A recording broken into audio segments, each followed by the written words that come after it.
Glória a Deus. A paz do Senhor, minhas queridas. A gente fica até com borboletas no estômago.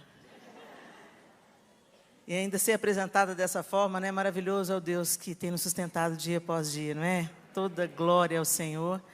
E bendito seja Deus pela sua vida que se dispôs a estar aqui nessa manhã para receber mais da parte do Senhor. É Ele que opera em cada uma de nós, não é? E eu fico feliz de estar fazendo parte desse momento. E achei lindo esse momento que acabou de acontecer, de nós orando umas pelas outras.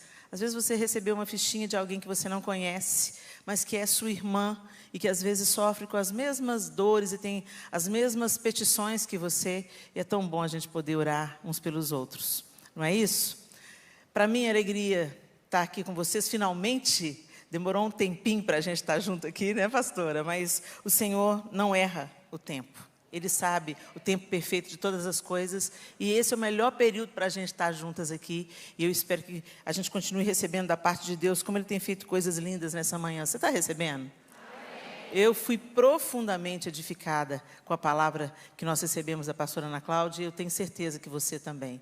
Que mulheres maravilhosas, essas mulheres que nos inspiram na palavra de Deus. Não é isso? Que a gente aprenda a cada dia. Elas são um padrão para a gente. Não é a mulher da revista que é o padrão para você. Não é a mulher da novela. Nem é Hollywood que é o nosso padrão. Mulheres cheias do Espírito Santo, essas sim, são o nosso padrão. Amém? Glória a Deus. Eu queria que você abrisse a sua Bíblia comigo em Números, capítulo 13.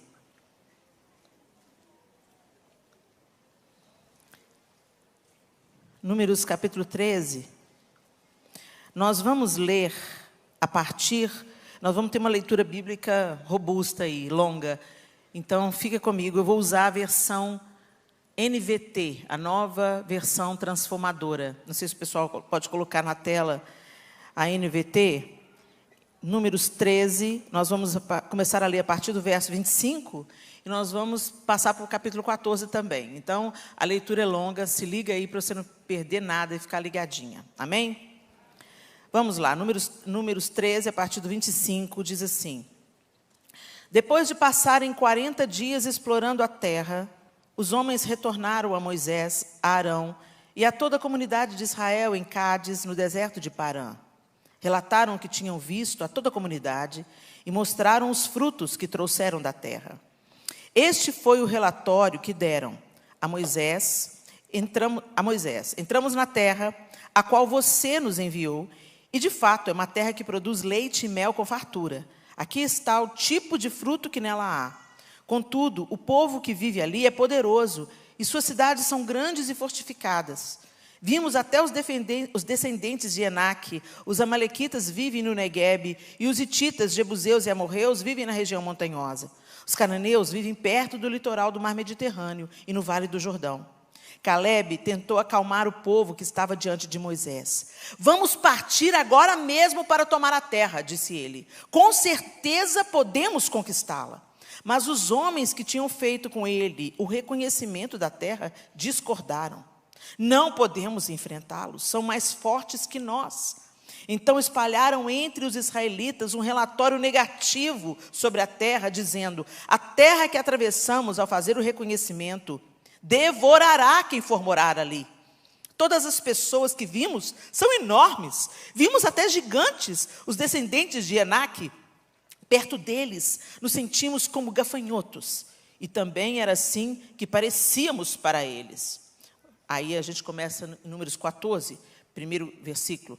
Então toda a comunidade começou a chorar em voz alta. E continuou em prantos a noite toda. Suas vozes se elevaram em grande protesto contra Moisés e Arão. Ah, se ao menos tivéssemos morrido no Egito, ou mesmo aqui no deserto, diziam. Porque o Senhor está nos levando para essa terra só para morrermos em combate? Nossas esposas e crianças serão capturadas como prisioneiros de guerra. Não seria melhor voltarmos para o Egito? E disseram uns aos outros: vamos escolher um novo líder e voltar para o Egito. Moisés e Arão se curvaram com o rosto em terra diante de toda a comunidade de Israel. 2 dos homens que tinham feito o reconhecimento da terra, Josué, filho de Num, e Calebe, filho de Jefoné, rasgaram suas roupas e disseram a toda a comunidade de Israel: a terra da qual fizemos o reconhecimento é muito boa, e se o Senhor se agradar de nós, Ele nos levará em segurança até ela e a dará a nós. É uma terra que produz leite e mel com fartura. Não se rebelem contra o Senhor e não tenham medo dos povos da terra diante de nós. Eles estão indefesos, não tem quem os proteja, mas o Senhor está conosco. Não tenham medo deles. Ainda assim, toda a comunidade começou a falar em apedrejar Josué e Calebe. Então a presença gloriosa do Senhor apareceu na tenda do encontro a todos os israelitas. E o Senhor disse a Moisés: até quando este povo me tratará com desprezo? Será que nunca confiarão em mim, mesmo depois de todos os sinais que realizei entre eles? Eu os desherdarei e os destruirei com uma praga. Então farei de você um povo ainda maior e mais poderoso que eles. Moisés, porém, respondeu ao Senhor: o que os egípcios pensarão? Eles sabem muito bem do poder que mostraste ao resgatar o teu povo do meio deles. Os egípcios informarão isso aos habitantes dessa terra, que já ouviram falar que vives entre o teu povo. Sabem, Senhor, que apareces ao teu povo face a face, e que a tua nuvem permanece sobre ele, que vais adiante dele na coluna de nuvem de dia e na coluna de fogo à noite. Se exterminares todo esse povo com um só golpe, as nações que ouviram falar de tua fama dirão: o Senhor não foi capaz de levá-los à terra que jurou lhes dar, por isso os matou no deserto. Por favor, Senhor, mostre que o teu poder é tão grande quanto declaraste. Pois disseste: o Senhor é lento para se irar, é cheio de amor e perdoa todo tipo de pecado e rebeldia. Contudo, não absolve o culpado. Traz as consequências do pecado dos pais sobre os filhos até a 3ª e 4ª geração. De acordo com teu grande amor, peço que perdoes os pecados deste povo, como os tens perdoado desde que saíram do Egito. Então o Senhor disse: eu os perdoarei como você me pediu, mas tão certo quanto eu vivo e tão certo quanto a terra está cheia da glória do Senhor, nenhuma dessas pessoas entrará na terra. Todas elas viram a minha presença gloriosa e os sinais que realizei no Egito e no deserto. Repetidamente, porém, me puseram à prova, recusando-se a ouvir a minha voz. Jamais verão a terra que jurei dar a seus antepassados. Nenhum daqueles que me trataram com desprezo haverá. Meu servo Calebe, no entanto, teve uma atitude diferente dos demais. Permaneceu fiel a mim, por isso eu o farei entrar na terra da qual fez o reconhecimento, e seus descendentes tomarão posse dela. Agora deem meia volta, e não sigam rumo à terra onde habitam os amalequitas e cananeus. Amanhã partirão para o deserto, em direção ao Mar Vermelho. Então o Senhor disse a Moisés e a Arão: até quando precisarei tolerar essa comunidade perversa e suas queixas contra mim? Sim, ouvi as queixas dos israelitas contra mim. Agora diga-lhes o seguinte: tão certo quanto eu vivo, declara o Senhor, farei com vocês exatamente aquilo que os ouvi dizerem. Todos vocês cairão mortos neste deserto. Uma vez que se queixaram contra mim, todos com mais de 20 anos, que foram contados no censo, morrerão. Não entrarão nem tomarão posse da terra que eu jurei lhes dar, para que nela morassem. As únicas exceções serão Calebe, filho de Jefoné, e Josué, filho de Nun. Vocês disseram que seus filhos seriam tomados como prisioneiros de guerra. Pois bem, eu os farei entrar na terra em segurança, e eles desfrutarão daquilo que vocês desprezaram. Mas quanto a vocês, cairão mortos neste deserto. Seus filhos serão como pastores, andando sem rumo pelo deserto durante 40 anos. Desse modo sofrerão a consequência de sua infidelidade, até que o último de vocês morra no deserto. Uma vez que seus espiões passaram 40 dias fazendo reconhecimento na terra, vocês andarão sem rumo pelo deserto durante 40 anos. 1 ano para cada dia, como punição por sua culpa. Assim saberão o resultado de se opor a mim. Eu, o Senhor, falei. Certamente farei essas coisas a todos os membros da comunidade que conspiraram contra mim. Serão destruídos neste deserto e aqui morrerão. Os homens que Moisés tinha enviado para fazer o reconhecimento da terra, aqueles que instigaram a rebelião contra ele, com seu relatório negativo, morrerão repentinamente de uma praga diante do Senhor. Dos homens que haviam feito o reconhecimento da terra, apenas Josué e Calebe sobreviveram. Quando Moisés transmitiu essas palavras aos israelitas, eles se encheram de tristeza. No dia seguinte, levantaram-se cedo e subiram em direção ao alto dos montes. Vamos, disseram, reconhecemos que pecamos, mas agora estamos prontos para entrar na terra que o Senhor nos prometeu. Moisés, porém, disse, por que desobedecem a ordem do Senhor? Isso não dará certo. Não subam para a terra agora, pois o Senhor não estará com vocês, seus inimigos os aniquilarão. Vamos até aí. Senhor, essa é a tua bendita palavra. E nós pedimos ao Senhor que a tua bendita palavra mais uma vez nos ensine nessa manhã bendita, que estamos reunidos diante da tua presença para ouvir o que o Senhor tem a dizer a nós. Fala conosco nessa manhã. Continua falando, o Senhor já tem falado de forma tão doce, tão grandiosa. Continua falando conosco em nome de Jesus. Amém. Esse texto é extremamente chocante, é uma história muito triste. Eu lamento profundamente essa história. E quando eu ainda muito jovem, adolescente, eu ficava lendo a Bíblia, e quando eu via a história do povo de Israel, eu falava assim, meu Deus, mas por que povo obstinado? Que povo teimoso? Que povo doido? Deus abre um mar, daqui a pouco eles estão reclamando porque não tem água. Que povo incrédulo, eles viram as pragas no Egito, eles viram o poder manifesto de Deus, Deus executando o juízo sobre os deuses egípcios, através de cada praga, até os tirar de lá, pelo poder da sua mão. Eles viram o mar sendo rasgado, e eles passaram a pés enxutos. Como é que daqui a pouco, quando atravessa o mar, está com água, está faltando água, eles já pretenderam apedrejar. Toda hora aparece isso, quando você vai lendo a história de Israel, toda hora aparece, e quiseram apedrejar Moisés, e quiseram apedrejar Moisés, e quiseram, oh meu Deus do céu, realmente o Senhor falou que Moisés era o cara mais paciente da terra, fatíssimo. E aí, a gente olha para essa história e fala assim, mas que povo miserável, meu.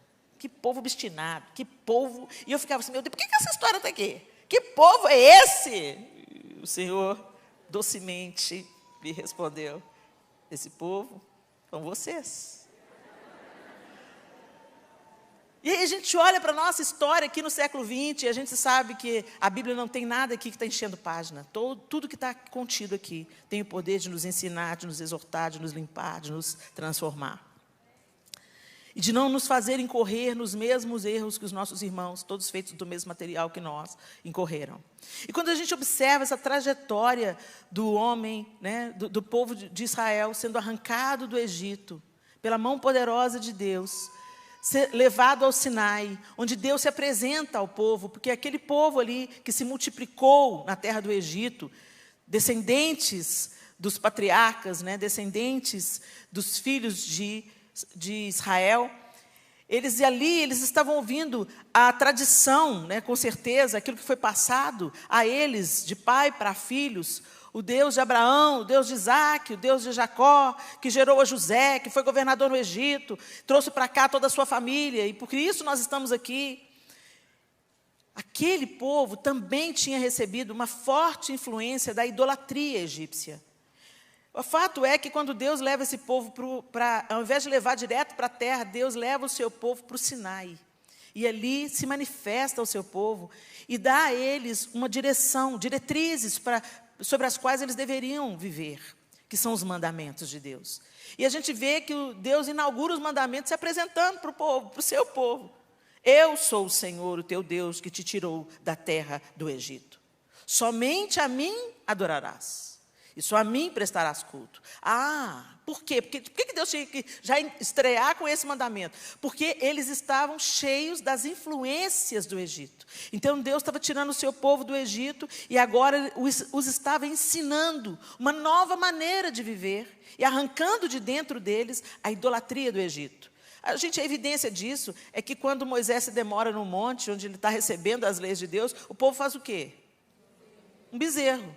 Para eles era uma coisa super comum construir uma imagem e prestar adoração, porque é isso que eles cresceram vendo acontecer na terra do Egito, onde os deuses eram diversos. Por isso mesmo que antes do Senhor tirar o seu povo da terra do Egito, Deus tira o seu povo executando as pragas. Não era muito mais fácil já começar com a última praga? Vão abreviar o caminho. Mas por que Deus endurece o coração de Faraó E vai aquele vai e volta, vai e volta. Deixa meu povo ir, não deixa não, deixa meu povo. E a Bíblia fala que o próprio Deus endurecia o coração de Faraó. Por quê? Porque Deus estava manifestando o seu poder diante dos olhos dos hebreus.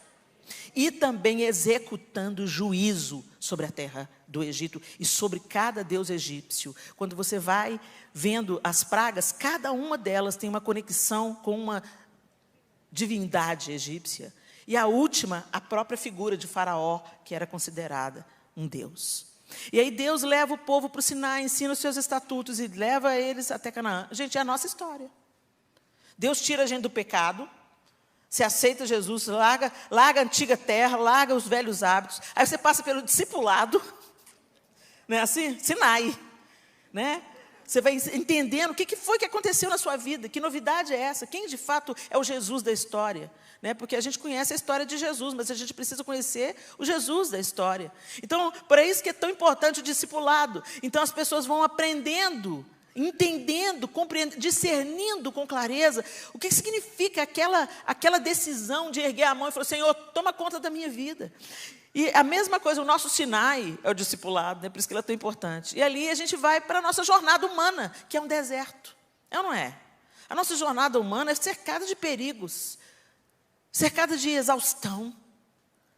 Quantas vezes dá vontade de desistir, a gente vai vendo na trajetória desse povo, quantas vezes eles, privados dos prazeres que tinham no Egito, eles desejam voltar. Ah, que saudade, a gente está comendo só maná, maná, maná, maná, maná. Quero maná. Quero a carninha. Saudade do alho, das cebolas, do Egito. Aqui areia, areia, areia. Maná, maná, maná, areia, areia. Gente, não é a nossa cara? Fala sério, não é a nossa cara? A gente fica julgando o povo. A gente é assim. Esse povo é a nossa radiografia. Mostra a nossa humanidade. Que se cansa logo, que quer voltar atrás logo, que quer desistir logo, que tem saudade do tempo da escravidão. E aí a gente está falando, é o desafio do ano aqui, na Igreja Batista Central desse ano, o ano do avivamento. E quando a gente olha para essa palavra avivamento, a gente encontra o seu significado, ato ou efeito de avivar-se, de dar ou ganhar vida ou ânimo. Dar vida ou viveza. Avivar é dar vida ou viveza a. Despertar, animar, estimular, realçar, reanimar-se, crescer, tornar-se mais claro. Olha que interessante. Às vezes a gente, quando lê essa palavra avivamento, a gente que é crente pentecostal, a gente logo pensa no mover, no manto, né? Naquela adoração, todo mundo vai para o chão, aquela presença santa. Né? É bom, isso é bom, gente. Mas, por exemplo, uma marca, uma característica do avivamento irrefutável é arrependimento de pecado. Convicção e arrependimento de pecado. E arrependimento é ficar, oh Deus, perdoa. Arrependimento é mudar de direção. É passar a ter uma outra vida, viver de outro jeito, ter uma outra mentalidade. O pecado passa a ser um acidente de percurso e não uma escolha. Então, isso caracteriza o avivamento. Né? E outra característica do avivamento é despertar. É uma das coisas que está aqui, avivar, despertar. A gente é desperto e não anda apenas naquilo que a gente vê, mas a gente enxerga além daquilo que a gente está vivendo. Isso é avivamento. Você enxerga com os olhos do alto. Você enxerga pelo prisma de Deus, pela misericórdia dEle e pelo Espírito dEle que habita em você. Então você não vai com o relatório da maioria. Você não vai falando, ah, meu Deus do céu, olha essa pandemia. Ai, meu Deus do céu, fulano morreu, vou morrer também. Ah, esse país não vai para frente, esse país, isso aqui, assim, ah, não sei o quê. Fulano não pode ganhar de novo, ah, a esquerda não pode voltar. Gente, o fato é que você crê que o Senhor está sentado em um alto e sublime trono. E você crê que Ele tem tudo nas suas benditas mãos. Então, o que tiver que acontecer, vai acontecer. Põe o seu joelho no chão. Ora e geme pelo Brasil. Ora e geme pelo Brasil. Ora e geme pela sua nação. A gente está vendo o que está acontecendo na Ucrânia. Que o Senhor tenha misericórdia daquele povo. o Senhor tenha misericórdia daquele povo e avive a sua igreja na Ucrânia. Em nome de Jesus. Sabe por quê, gente? Porque dias difíceis forjam fortes cristãos. Dias difíceis trazem avivamento para a igreja. Então, não estou sendo aqui profeta do caos. Eu estou pedindo para o Senhor resolver a nossa parada. E se a nossa parada não for resolvida com o sussurro do Senhor, que nos atrai a buscá-lo de todo o coração em primeiro lugar, Ele vai permitir um outro jeito de nós amadurecermos. Se a gente não escuta o sussurro, vem o megafone. E eu vou falar para vocês, o megafone de Deus, no megafone de Deus, ou você vai ser crente, ou você vai deixar para lá. O muro vai ficar vazio. Porque no megafone de Deus, gente, e o megafone de Deus, ele está por toda a terra. O Senhor está bradando. Mas tem gente que ainda está viajando na maionese. Tem gente que ainda está mais preocupado com o shopping, com o último lançamento, do que o Senhor está fazendo em toda a terra. A gente entra nas redes sociais, sangue de Jesus tem poder, misericórdia. Vamos orar pela Ucrânia. E todo mundo põe um post bonitinho, mas quem orou? Quem pôs o joelho no chão e a boca no pó? Senhor, tem misericórdia das crianças ucranianas, Senhor. Tem misericórdia das mulheres ucranianas que estão sendo arrancadas das suas casas, Senhor. Obrigadas a abandonar tudo que tem, Senhor, para não serem mortos. Tem misericórdia, Deus, daquelas mães que já perderam filhos, das esposas que já perderam maridos. Tem misericórdia. Será que vai precisar de doer quanto na nossa pele para a gente despertar? O Senhor está nos chamando para o avivamento, sim, gente, mas que essa história desse povo de Israel, tão parecido com a gente, que não venha sobre nós a palavra do Senhor dizendo, será segundo vocês dizem. Compreendem que nessa condenação do Senhor, Ele usou aquilo que eles falaram. Nós somos como gafanhotos. Nós vamos morrer nesse deserto. O Senhor trouxe a gente aqui para morrer nesse deserto. O Senhor usou a mesma palavra que saía da boca deles, falou, vai ser conforme vocês disseram. Enquanto Josué e Caleb tinha um outro discurso, Caleb estava animado, Caleb estava com a perspectiva do céu, Caleb tinha prestado atenção nos poderosos feitos do Senhor. Caleb tinha visto o que o Senhor vinha fazendo todo esse tempo. Ele presenciou, ele viu Deus bravo, ele viu Deus brando, ele viu Deus defendendo o seu povo, e ele viu Deus corrigindo o seu povo, e ele sabia que ele podia confiar. Olhando as circunstâncias, a gente não pode confiar, eles são enormes mesmo. Olhando as circunstâncias, é um povo sanguinário, olhando as circunstâncias, a gente está lidando com gigante. Olhando as circunstâncias, o que vai ser de nós? Mas olhando para o Senhor, eia, subamos, o Senhor vai entregar nas nossas mãos a terra que Ele prometeu. E tem muita gente que não está entrando na terra que Deus prometeu. Porque, gente, a salvação, quando Jesus entra na nossa vida, nós estamos esperando, nós temos a expectativa da sua vinda. Nós temos a expectativa do único que vai poder colocar essa bagaça em ordem.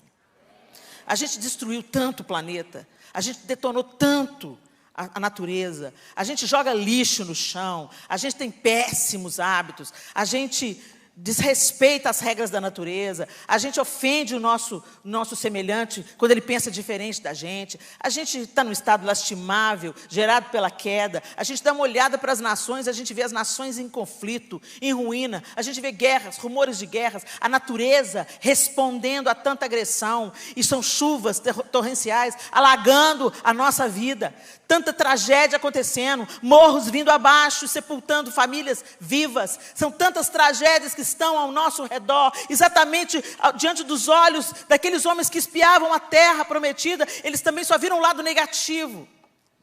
Agora, tudo que está acontecendo aqui é consequência da queda, consequência do nosso pecado, a corrupção, é consequência da maldade humana. Mas a gente tem a esperança de que um vai vir e consertar todas as coisas. Até lá serão só tentativas. Um só. vai colocar a terra em ordem. Ele reinará para sempre. E é esse reinado que nós aguardamos. Mas enquanto aguardamos, o que a gente faz, Helena? A gente já está sob esse reino. A gente já conhece o que Jesus fez. Nós já somos guiados pelo Senhor. O Espírito de Deus, o mesmo que ressuscitou Jesus dentre os mortos, naquela manhã de domingo, o mesmo Espírito habita você. Você já pensou se você pensasse nisso? Você não comia o que você comia, você não assistia o que você assistia, você não falava o que você falava. O mesmo poder de Deus que ressuscitou Jesus dentre os mortos, te convenceu da justiça, do pecado e do juízo. E é por isso que você está aqui. Você não está aqui porque você é intelectualmente superior e você entendeu a graça. Não, o Espírito Santo te revelou. Abriu os seus olhos, abriu os seus sentidos espirituais. Para que você cresça. Mas Ele não quer que a gente apenas creia. Ele quer que a gente caminhe em novidade de vida, que a gente caminhe tendo a perspectiva de Calebe, que a gente caminhe e não sucumba às coisas que acontecem no deserto, às tempestades que acontecem no deserto. E a gente está no meio de muitas tempestades no deserto, fala sério. Mas nós estamos com os olhos em Canaã, no que Deus prometeu. Mas como nós já conhecemos Deus hoje, nós temos o relatório de Calebe, nós temos a vida de Calebe. Por isso nós vamos entrar e possuir a terra. Vocês estão entendendo o que eu estou dizendo? Nós ainda estamos percorrendo o deserto, nessa nossa analogia, nesse nosso paralelo. Nós ainda estamos percorrendo o deserto. E nós estamos sendo afligidos, e nós sentimos vontade de desistir, vontade de voltar atrás. Às vezes você é tomada por um sentimento de, gente, será que eu estou crendo na coisa certa?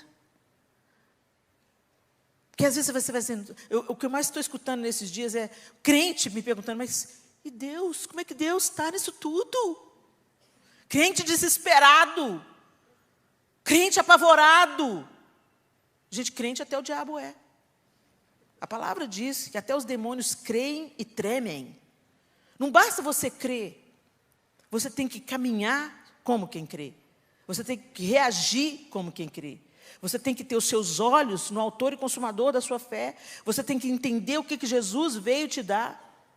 Que não é só a salvação, mas vida abundante. E vida abundante que flui agora. E vida abundante não tem nada a ver com bem material. Vida abundante tem a ver com paz e alegria no Espírito Santo. Amor que flui de graça, porque de graça recebemos. Amor que alcança o outro, que resgata o outro, que atinge o outro, que cuida do outro, independente de quem é esse outro. Deus não mandou amar os nossos semelhantes. Jesus falou que amar quem pensa como nós é fácil. Até os publicanos fazem o mesmo. Até os pecadores fazem o mesmo. Jesus mandou amar o diferente. E amar, gente, não é, ai, querido, vamos festejar juntos. Amar não é afinidade, não, gente. Amor não é afinidade. Amor é a firme decisão, a consciência intencional. O amor é intencional. Ele vai tratar o outro exatamente como quer ser tratado. Com o mesmo respeito e com a mesma dignidade. O prumo que Jesus colocou é como eu vos amei, que vos ameis uns aos outros. Começa o treinamento aqui, em casa, entre nós. Porque se a gente não ama nem os que professam a mesma fé, como é que a gente vai amar os que estão nadando de braçada numa vida doida? Se você não consegue perdoar a irmã que te arranhou aí um pouquinho, talvez ali na fila mesmo você teve uma situação, deu vontade de dar uma voadora nela. Quando dá vontade de dar voadora, você vê em que estado você está. Porque se somos dominados pelo Espírito, vivemos pelo Espírito. E se vivemos no Espírito, o que sai de nós é alegria, paz, benignidade, bondade, domínio próprio. Os frutos vêm sem a gente fazer força para isso. Vem porque a nossa nova natureza começa a se sobrepor à nossa velha natureza. Que está lá, gente. Se tem uma coisa que não morre afogada na água do batismo, é o velho homem. Todo dia a gente tem que brigar com ele, todo dia, né? Como diz aquela música do Thales. Mas todo dia o pecado vem. me chama. Aí a gente pensa em pecado, a gente já logo pensa nos pecadão, né? Adultério, balada, prostituição, bebedice, droga, vida louca! Não. O pecado começa no pensamento. Todo dia a fofoca vem, me chama.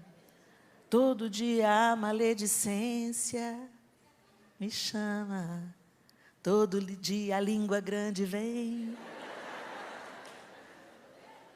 A inveja, a cobiça, né? Essas coisas, você está lá na rede social, crente demais, até que sua irmã posta a bênção.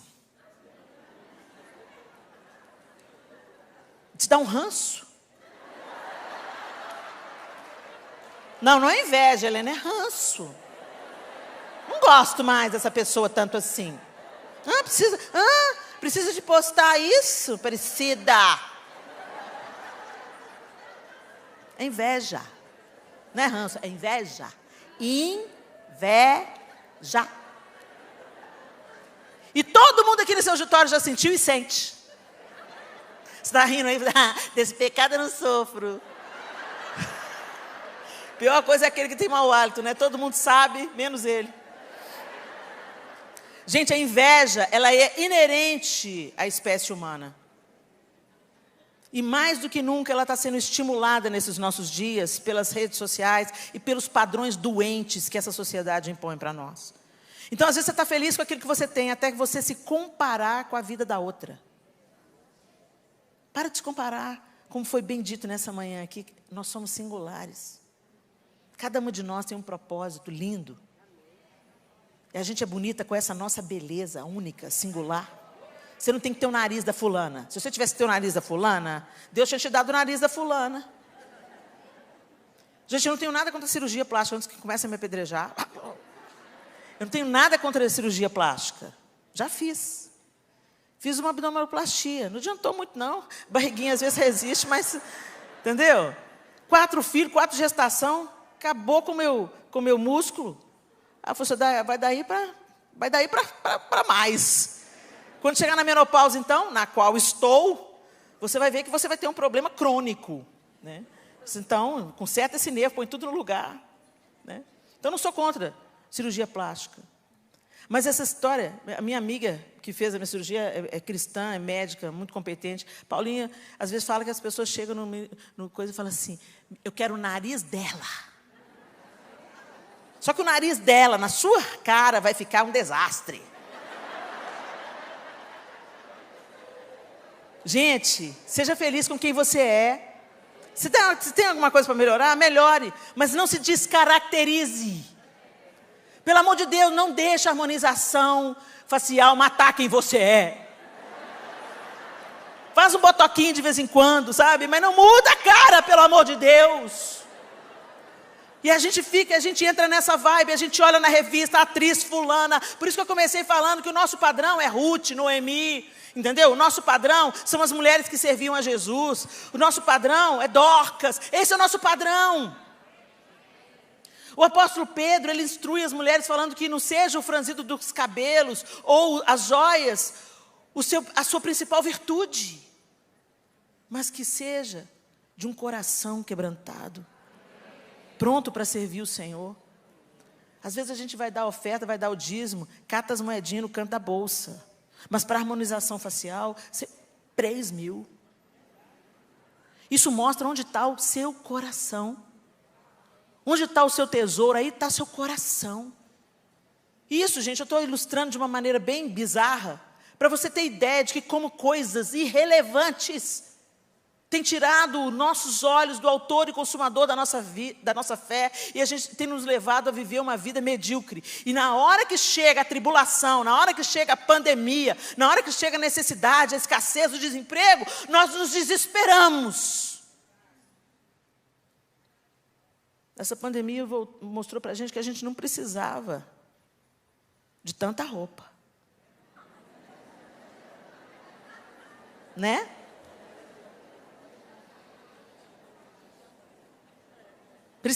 Mostrou para a gente que as maquiagens foram inúteis. A não ser para fazer a live. Eu fiz questão de fazer a maioria das minhas sem maquiagem. Porque é o que a gente é de verdade. E ao invés da gente investir tempo, dinheiro, esforço e se debruçar sobre o reino, vivendo hoje com uma antecipação do que aguardamos, vivendo hoje com os olhos no amanhã, vivendo hoje produzindo fruto que o Senhor quer que a gente produza agora, hoje. A gente está distraído com tantas coisas irrelevantes. E aí quando chega a ameaça, a gente olha para o tamanho dos gigantes. E a gente olha para aquilo que pode nos matar. A gente olha para aquilo que pode nos roubar. A gente olha para aquilo que pode nos levar para a escassez. E tiramos os olhos de Deus. Por isso, muitas pessoas são cristãs, mas estão debaixo de apavoramento, com as emoções abaladas, precisando de terapia, precisando de psiquiatra, precisando de remédios. E graças a Deus por eles. Eu acho que Deus já ungiu essa galera porque sabia que ia ser necessário. Deus já deu inteligência ao homem para desenvolver a ciência, a psiquiatria, a psicologia. Não estou desmerecendo de forma nenhuma esses profissionais. Graças a Deus, porque também, senão tinha muita gente que se diz cristã, dando cabo da própria vida, por não saber lidar com as próprias dores e dúvidas. Por que balançamos? Por que nos amedrontamos diante das ameaças da terra? Se Deus já nos prometeu que nos dará essa terra e que vai organizar todas as coisas. Por que a gente coloca tantos olhos aqui e tira os olhos completamente da eternidade? Não estou querendo dizer que você tem que começar a andar como se tivesse fumado um baseado. Tem uns crentes que querem ser tão espiritual, mas tão espiritual, que ele não consegue nem conviver com outras pessoas. Eu sou muito espiritual. E aí quando você olha para Jesus, a espiritualidade de Jesus era manifesta no tete-a-tete, na mesa, na casa de Levi, o publicano, jantando lá na casa de Zaqueu, corrupto, desgraçado. Era com essa galera que Jesus andava. E eles não permaneciam como eles estavam. Jesus andava com eles, mas eles eram transformados. A vida invadia aqueles corações e mudava. Depois daquela comida lá na casa de Zaqueu, ele voltou restituindo todo mundo que ele roubou. Depois que a mulher adúltera foi lançada aos pés de Jesus, eu duvido, gente, que ela tenha voltado para a cama de algum homem depois que ela teve à beira do apedrejamento. E aquele que tinha autoridade para apedrejar, porque ele não tinha nenhum pecado, disse para ela: eu não te condeno, vá. Eu fico imaginando os olhos de Jesus nela. Os olhos de Jesus nos olhos dela. Eu não te condeno. Vá. E muda de vida. Muda de vida. Com quem você está sendo contada, minha irmã? Nesse ano que a gente busca despertar, avivar, tornar vivo.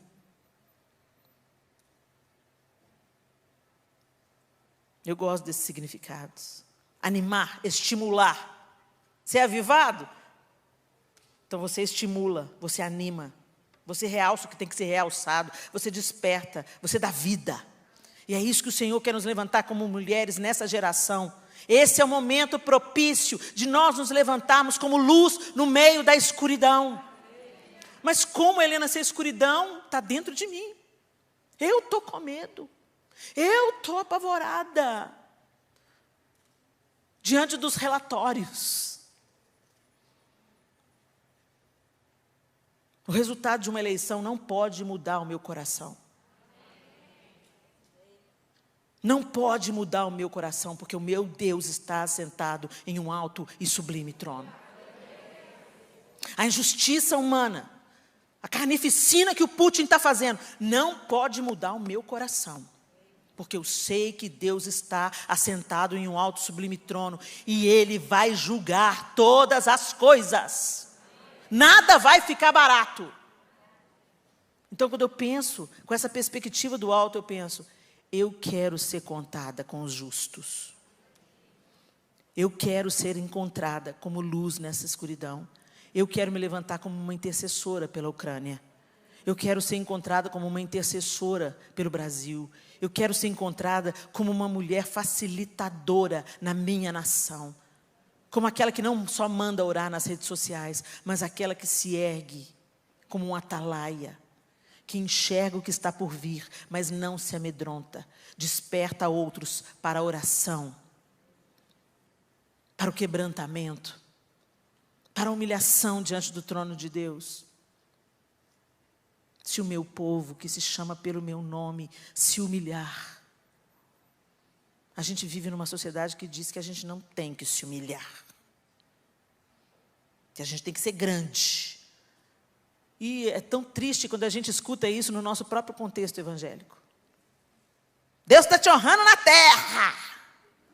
Você é poderosa. Tem mulheres que encontram comigo pessoalmente, às vezes me vê pelos vídeos no YouTube e falam assim, nossa, Helena, você é pequena. Eu falo com elas assim, menor do que você imagina. Muito menor do que você imagina. Mas você parecer tão alta, não, porque alto é o Deus a quem eu propago. Por isso que você me via alta. Ele é alto, Ele é grande, Ele é excelso. É tudo sobre Ele. É sobre Ele. A gente não quer se humilhar nem nos nossos relacionamentos interpessoais. Você veio para cá hoje, você está com o seu coração peludo com o seu marido. Mas chega aqui, a Gabi ministrou esse louvor maravilhoso, você chora, ergue as mãos, oh Deus maravilhoso, eu te quero ver, meu rei, meu senhor. Aí chega em casa, como você saiu obrigado de casa, a tromba continua. Ele que errou, ele que falou, ele que tem culpa, ele que peça perdão. Jesus foi na cruz por sua causa.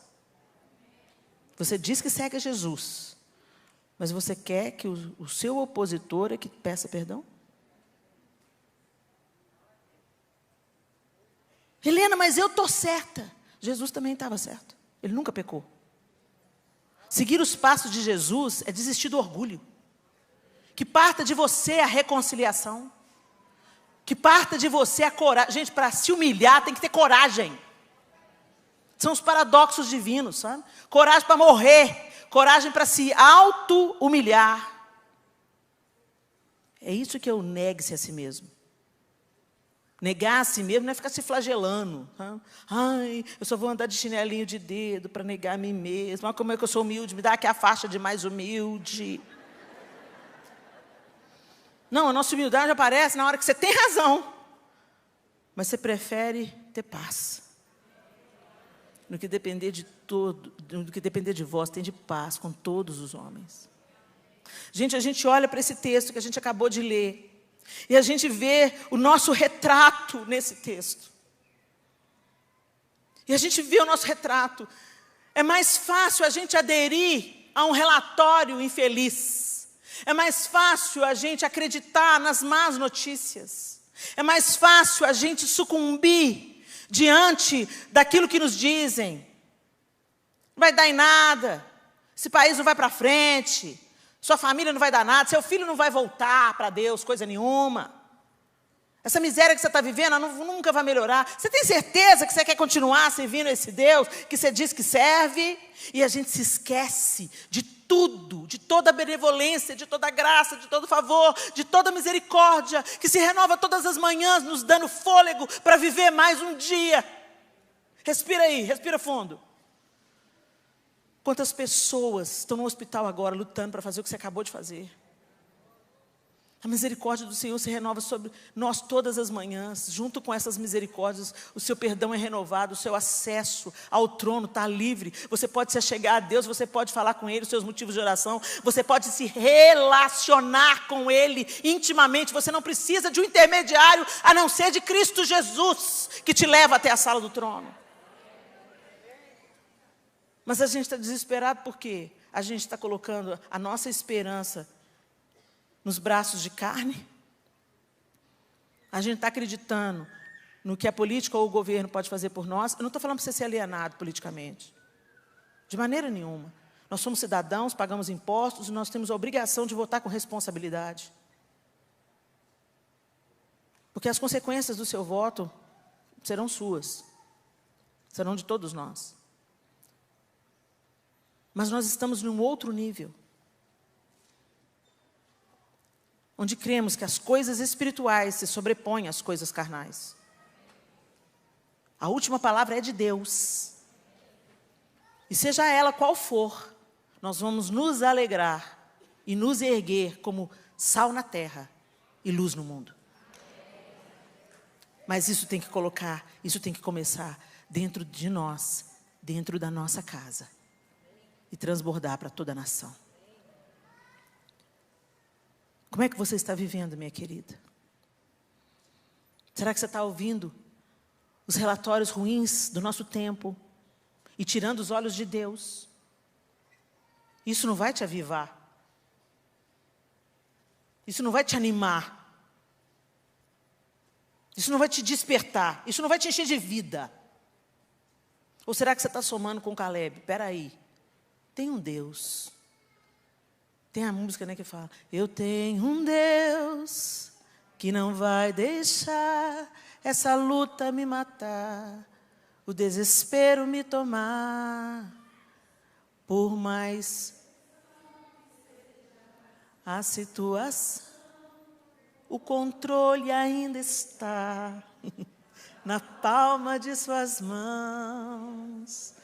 O choro dura uma noite, mas a alegria, ela vem pela manhã.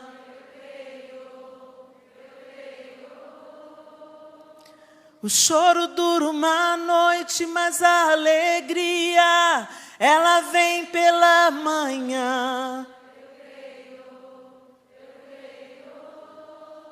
É isso, e o resto da letra você já sabe. Ainda que a figueira não floresça, não haja fruto na vide, o produto da oliveira minta, todavia eu me alegrarei, eu me alegrarei, eu me alegrarei. Não são as circunstâncias, o Senhor é o meu Senhor. O Senhor tem que parar de ser só o Senhor nos nossos lábios. O Senhor falou sobre o próprio Israel: esse povo honra-me com os lábios, mas o coração está longe de mim. E eu quero te perguntar nessa primeira parte da manhã: será que você é essa pessoa que fala do Senhor, que vem na igreja, mas que tem dado ouvidos aos relatórios ruins? Será que você é aquela que tem tido a inclinação de desistir? Eu quero voltar, eu vou voltar. Não tem nada resolvendo, está em guerra estourando, pandemia estourando. Quer dizer, eu vou viver minha vida. Tem um tanto de gente que depois da pandemia não voltou para a igreja. E não vai voltar. Por quê? Porque estava com o coração e os olhos nas circunstâncias e não no Senhor. Ficou decepcionado com Deus. Porque pensa que Deus pediu: pá, fulano morreu, ciclano morreu, ciclano morreu. Aquele pastor, aquele missionário, dava o sangue. Gente, o Senhor não vê a morte como a gente vê, não.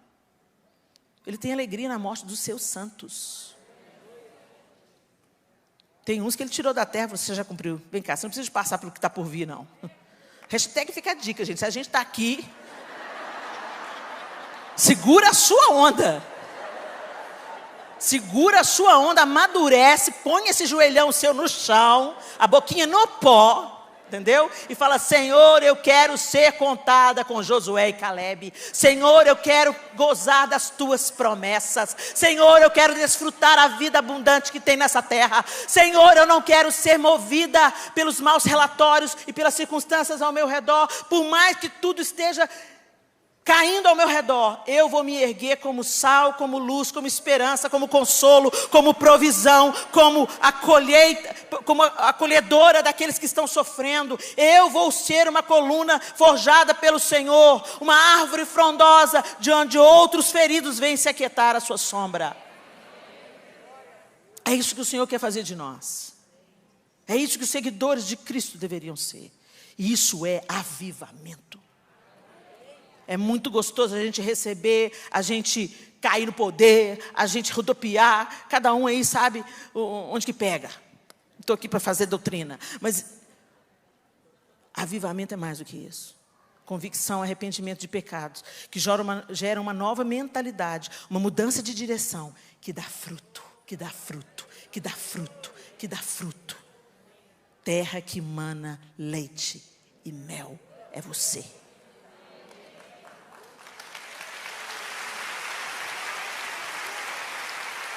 Fique de pé no seu lugar.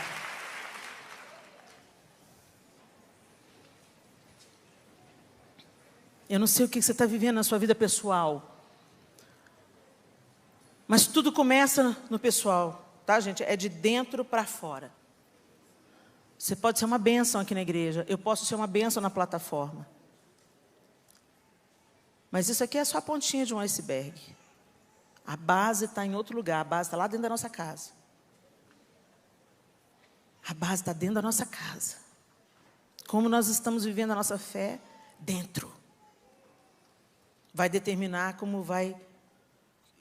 Se o fruto vai permanecer. Se o fruto vai permanecer. Como estão os seus relacionamentos?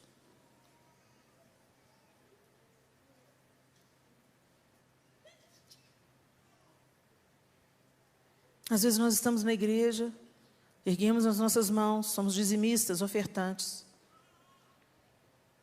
Mas não falamos com o irmão de sangue há anos.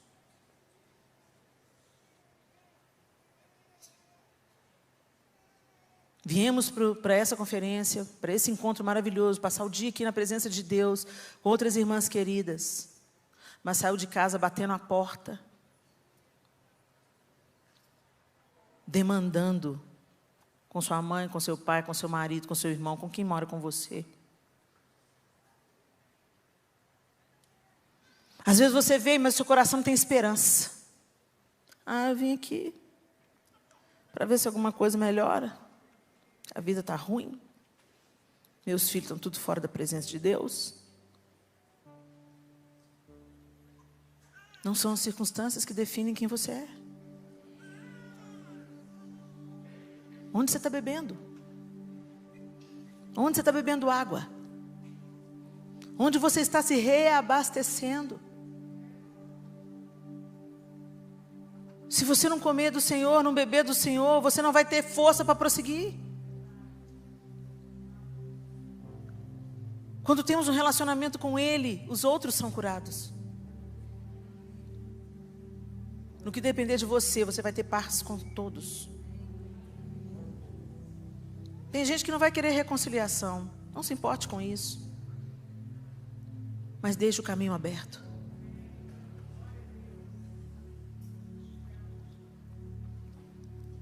Às vezes você já chegou aqui tão fragilizada. Você está fria. Você está fria.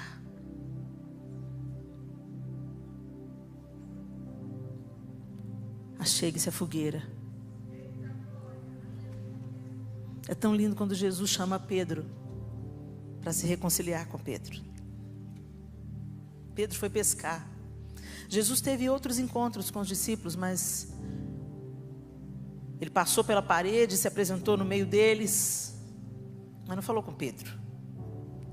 Ele falou com Tomé. E falou de uma forma geral. Eu fico imaginando a aflição de Pedro. Por que não falou comigo? Porque eu neguei. Eles estão pescando e Jesus faz uma fogueira.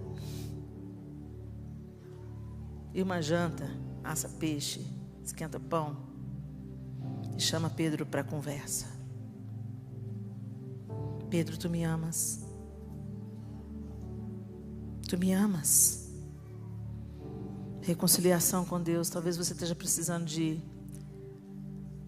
Mas Helena, eu fiz, Helena, eu decepcionei. Você não decepciona a Deus porque Ele não é pego de surpresa. Ele é Deus. E o caminho da reconciliação ainda está aberto. Ainda. Então se achegue. Chega perto do Senhor. Pedro se achegou para perto de Jesus. Agora, interessante que João estava perto também. Outros discípulos vieram também. E naquela conversa, Jesus disse como Pedro iria morrer e glorificar o seu nome. E ele pergunta logo sobre João: e quanto a esse? Jesus disse: que te importa? Quanto a ti, segue-me. Às vezes você está olhando para o que Deus fez na vida da outra, o que Deus fez na vida do outro, o que deu para o outro. Por que o outro não perdeu ninguém, eu perdi alguém tão amado? Você vai se comparando, e vai se esfriando, e vai se distanciando. Quanto a ti, segue-me. E para seguir, você tem que ir de perto, senão você se perde. Hoje é o dia. Hoje é o dia de você se achegar à fogueira. Hoje é o dia de você tapar os seus ouvidos para os relatórios ruins e colocar os seus olhos naquele que já fez tanto por você. Que você traga à memória o que te dá esperança. E que você volte a lembrar de tudo que Deus fez por você. E que você pare de se comparar com quem está ao seu lado. Deus tem uma obra em você. Ele é um Deus que cuida de todos. E cada um é importante na engrenagem. Por isso que o Pai é nosso. Pai nosso que estás no céu. Porque Ele trabalha em mim, trabalha no outro. E o todo manifesta a glória e o reino de Deus nessa terra. Eu não vou dizer aqui que você é o filhinho predileto. Porque Deus ama essa mulher que está do seu lado exatamente como ama você. Você não é melhor do que ela. Mas Ele ama as duas, ama as três, ama as quatro, ama as 1000. Ama as milhares de milhares de milhares. E tem um plano para cada uma de nós. Enquanto a Gabi ministra essa canção de dependência, que ela seja a nossa oração nessa manhã. Oração sincera. Às vezes a gente canta muita mentira. Então só cante se você realmente quer confessar diante de Deus: eu preciso de ti, eu preciso do teu perdão.